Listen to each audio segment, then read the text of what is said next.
তাসকিন আহমেদ এবং নাহিদ রানাকে দুইজনকে বসিয়েই ইন্ডিয়ার বিপক্ষে দ্বিতীয় টেস্টে মাঠে নেমেছে বাংলাদেশ।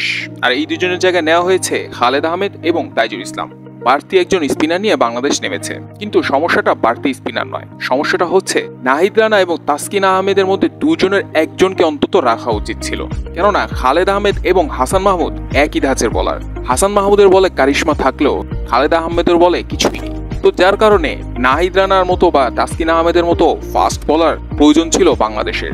এখন তাদের না থাকাটা হয়তোবা ভোগাতে পারে বাংলাদেশকে, বিশেষ করে নাহিদ রানা।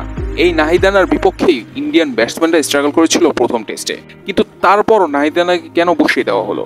এইরকম প্রশ্ন শুধু বাংলাদেশ বিশ্লেষকরাই করছেন না, ইন্ডিয়ান বিশ্লেষকরাও করছেন। তারা কোনো যুক্তি খুঁজে পাচ্ছেন না নাহিদ রানাকে বসানোর।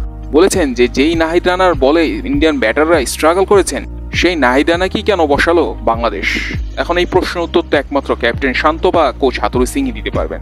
ভুলে গেলে চলবে না, প্রথম টেস্টে এই পেসাররাই দাপট দেখিয়েছিল, বাংলাদেশের স্পিনাররা কিছুই করতে পারেনি। এখন বাড়তি একজন স্পিনার নিয়ে আদৌ বাংলাদেশ কিছু একটা করতে পারবে কিনা, সেটাই সবচেয়ে বড় প্রশ্ন। কেননা স্পিনাররা যদি করেও দেয়, প্রশ্ন থেকে যাবে ব্যাটসম্যানদের নিয়ে। আগের ম্যাচেও বলাররা খুব সুন্দরভাবে ম্যাচটাকে গুছিয়ে দিয়েছিল, ব্যাটসম্যানরা সেটাকে নষ্ট করে দিয়েছিল।